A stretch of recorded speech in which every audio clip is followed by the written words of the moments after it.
антенна стоит на крыше, а аппаратура, вот он, сам индикатор. Это пункт, который меряет атмосферное электричество на крыше института стоит. Как видим, никаких импульсов здесь нету. Мы занимаемся исследованием атмосферы, подстилающей поверхности с помощью спутниковых наблюдений. Да? То есть это дистанционное зондирование называется. В основном используем данные спутниковых наблюдений. Занимаемся мониторингом и исследованием лесных пожаров в Якутии, каких-то изменений в растительном покрове, в составе атмосферы, ну, в различных параметрах атмосферы и так далее. Как часто грозы становятся причинами лесных пожаров в нашей республике? Кто чаще виноват? Это грозы или человек? По данным авиалесоохраны Якутского отделения, там, где есть 3 больших города, где сгущение населения, там, конечно, больше 50% виноваты люди. А наша республика большая, и там, где население, плотность маленькая, там до 60-70% виноваты грозы.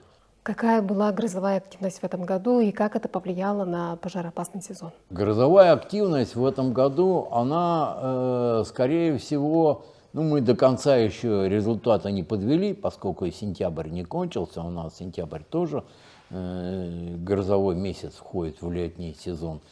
Я бы сказал, обычная. Там небольшое отклонение, а вот пожароопасность, она меньше. Это связано с тем, что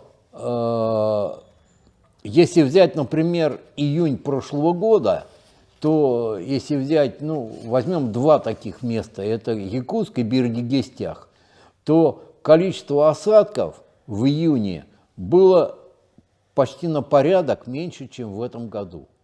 То есть этот год был более влажный. Поэтому, несмотря на то, что грозы происходят, то пожар не возникает, потому что считается, что пожар возникает тогда, когда проходит грозовой разряд, а дождик до земли не долетает. То есть из тучки-то он высыпается, ну вот это вот называется сухая гроза, но вообще этот термин очень сложный.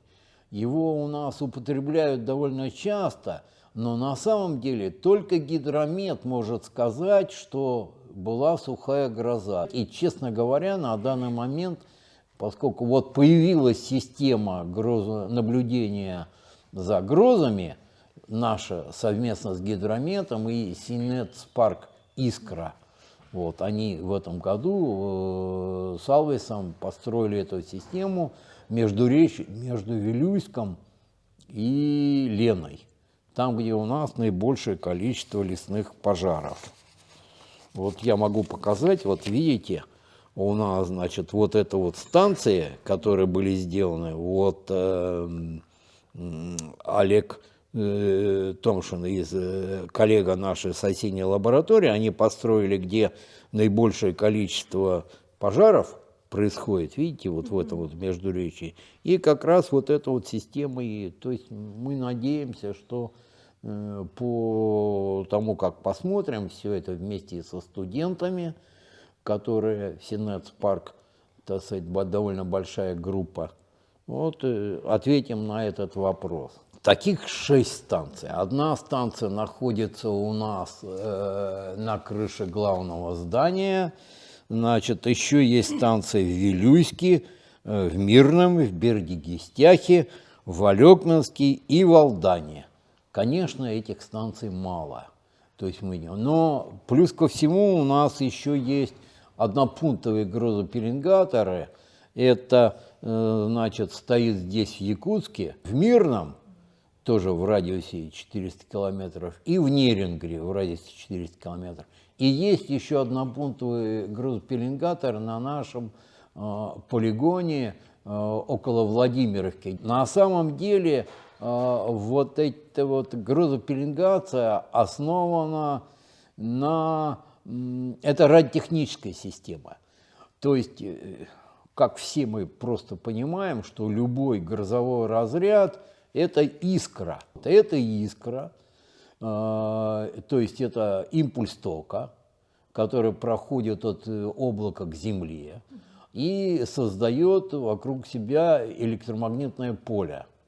И наши системы воспринимают этот импульс тока, радиоимпульс от грозового разряда, определяют время, амплитуду и так далее. Вот таким образом мы определяем, еще и полярность разряда определяем, и по частоте составляющих этого разряда, имеется в виду паратехнической частоте, мы определяем межоблачный или наземный разряд. Ну и если это несколько пунктов, то таким образом мы по пересечению направления и по разности времен прихода, вернее, с помощью так называемой гиперболической системы, мы определяем местоположение этого разряда. Ясно, что чем меньше расстояние между пунктами, тем лучше точность. Вот для этого как раз и сделана вот эта вот система, так называемая малобазовая, потому что международная сеть, станция расположена на расстояниях до 1000 километров. А здесь всего лишь малое количество сотен километров, до 300. Как вы думаете, а в чем причина появления таких сухих гроз и можно ли их вообще предотвратить? Сухая гроза – это молния была, а осадков не было. Вот на второй вопрос пока что ответа нет. Мы надеемся, что с помощью спутниковых данных, может быть, удастся как-то решить этот вопрос, потому что автоматических регистраторов осадков на наших станциях гидромета, если есть, то только на очень небольшом количестве. Поэтому сам факт сказать, что сухая гроза и вот это количество, даже гидромет затрудняет. А за пожарами следим мы со спутников, да, вот наблюдение, понятно, что пожаров у нас зимой быть не может, поэтому у нас сезон наблюдений, как правило, начинается где-то в апреле и заканчивается, скорее всего, где-то в октябре, да, вот за этот период мы осуществляем оперативный мониторинг природных пожаров, а, соответственно, радиофизические наблюдения, они могут вестись круглый год, да, Владимир Ильич? Да. И поэтому, есть возможность посмотреть, что же там зимой тоже происходит. И действительно, вот я слышал, что в зимний период у нас тоже случаются грозы, отдельные разряды, да, не грозы, а разряды. Этот пожароопасный сезон завершился. Каковы основные результаты? Какой итог работы есть? Пожароопасность была невысокая практически на протяжении всего сезона. В основном это было вызвано большим количеством осадков и более благоприятными, скажем так, метеоусловиями. Да? На возникновение и развитие пожаров влияет множество факторов. Да? Во-первых, это состояние горючего материала, то есть леса, да? То есть готов ли вообще лес сгореть. Мы знаем, у нас в прошлом году были рекордные пожары, поэтому значительные площади тех лесов, которые могли сгореть, они уже сгорели, да, потому что совпало и погодные условия в прошлом году, да, так получилось, и лес, и прочее, да.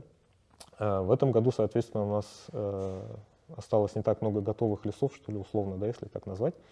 Второй фактор – это метеорологический. У нас была неблагоприятная для пожаров погода, то есть было много осадков, было довольно прохладно, в то время как в прошлом году, наоборот, у нас очень засушливый был август, очень высокие температуры были. Июнь, по-моему, тоже был, да, засушливый.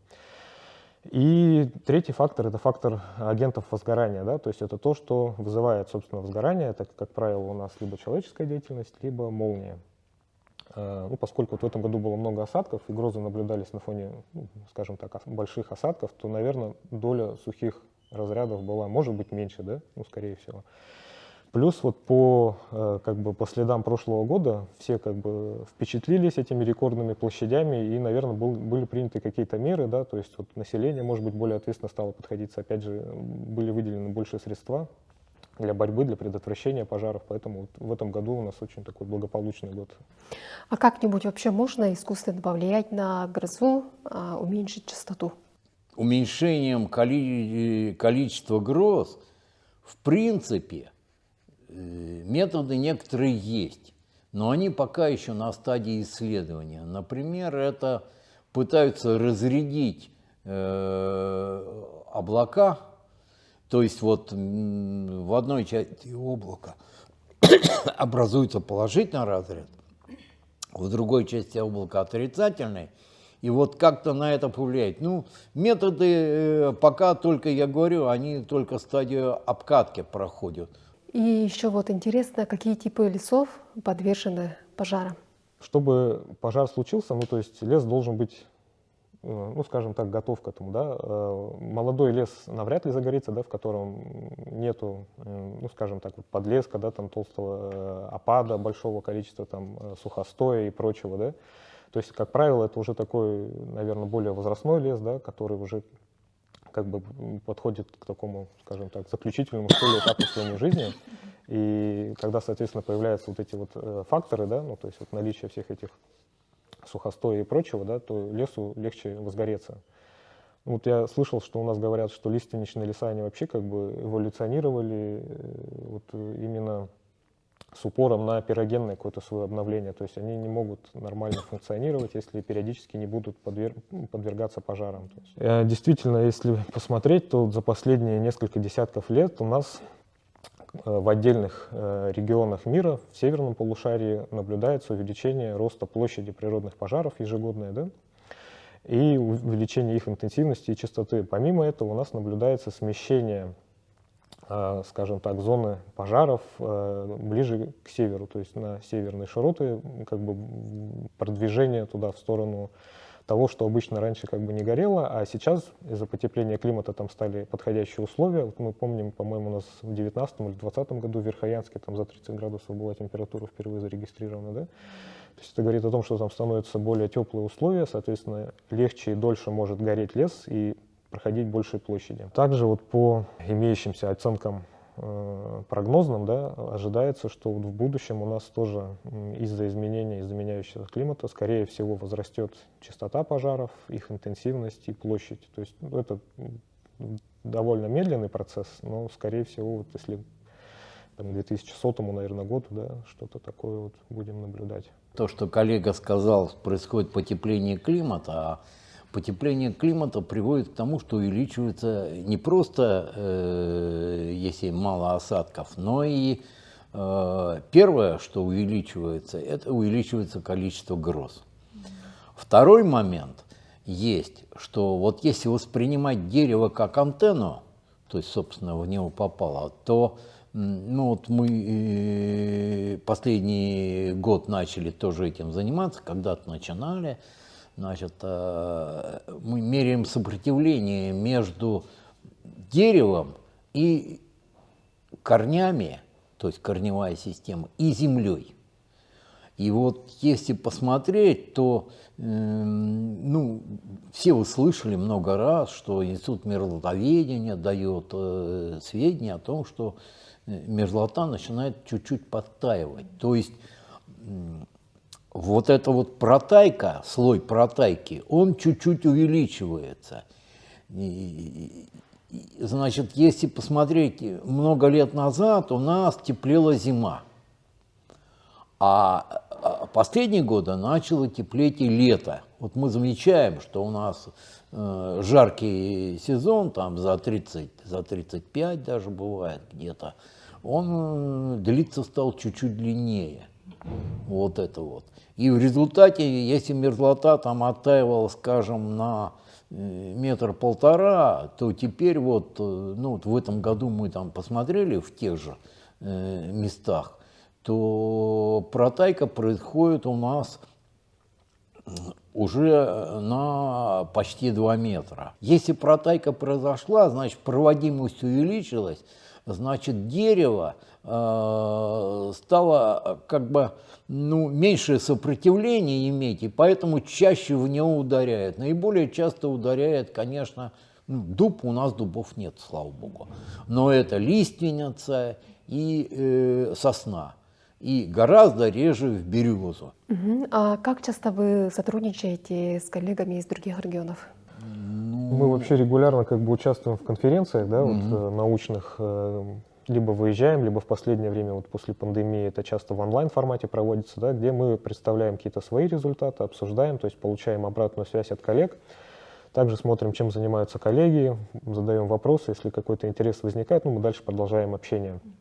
У нас в России очень много тематикой лесных пожаров занимается вот в Красноярске, да, Институт леса, в Москве Институт космических исследований, который, ну, тоже занимается дистанционным зондированием активно, да. Очень много в последнее время тоже интереса вот вызывают именно вот пожары в России у зарубежных коллег. Дальнейшие планы вашей лаборатории? Ну, нам хотелось бы систему увеличить. Вот мы только первый год вот эту вот систему малобазовую, которую Синет организовал, и, конечно, хотел, потому что если вот посмотрите, вот всего лишь часть республики только ограничивает. А желательно бы, конечно, во-первых, на Западе у нас надо посмотреть, там до Удачного дойти, до Жиганской. И самое главное, на юге и востоке. То есть у нас вот эта вот юго-восточная часть республики, которая подвержена грозам, она, конечно, не прикрыта.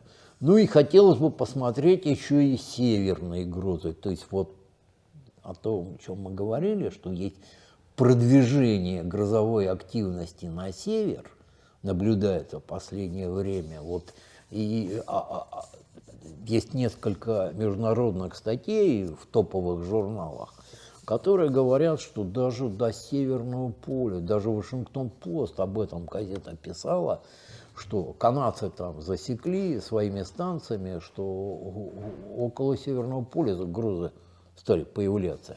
Ну и большинство из них это вот у нас на севере за Тикси, то есть и на полуострове Таймыр, и мы думаем, что они дойдут даже до наших островов северных. Вот это вот хотелось бы, то есть, ну для этого, естественно, нужно финансирование. То есть, чтобы поставить там, скажем, в Усть-Куйге, там, где атомная станция проектируется, в Тикси поставить пункты где-то, вот севера хватить. Ну, и вот я хотел бы еще одну картиночку показать, такую вот в этом году, это Сенат Спарт вместе вот с Томшином, они создали такую картиночку, где видно, где вот облачность, наложены грозовые разряды, видно, что вот тут осадки, а вот так называемые сухие грозы. Это вот надежда, что нам удастся хоть как-то отделить. То есть на краю облачности происходит, на самом краю происходят грозовые разряды, и вот, возможно, они-то и вызывают пожар. Но это только первые наметки, то есть вот то, чем мы хотели бы заниматься. А можно ли еще спросить, вообще в какой части республики больше грозовой активности? Южная Якутия, естественно, и юго-западная Якутия, то есть южная часть. Сейчас мы занимаемся разработкой как бы интернет-ресурса, в котором будут представлены все результаты нашего оперативного мониторинга. То есть это выглядит в виде веб-карты, да, то есть вот привычно, например, как Google карты, 2GIS, да, все таким пользовались, на котором будет отображаться текущая оперативная информация по очагам горения, по зарегистрированным молниям, по картам осадков, то есть дополнительные какие-то тематические слои мы там сейчас разрабатываем, да, то есть это информация, которую любой желающий может будет зайти и посмотреть, например, где у нас в республике есть пожары, где грозы, как выглядит, например, облачность, да, в настоящий момент, куда там дымовые шлейфа идут и так далее. Там будет дополнительная ветровая информация, индексы пожароопасности с прогнозными значениями включая, то есть можно будет оценить примерно на неделю, да, в какие регионы будут наиболее пожароопасны, да, по метеопараметрам и так далее.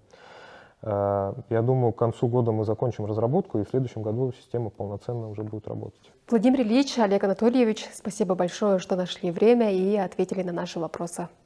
Вам спасибо, что пришли. И тема актуальная, и нам хотелось бы, чтобы вот общественность знала про институт, что этим он занимается. Ну, мы, конечно, не одни, вместе с биологами и с Мирзлатоведением институтом.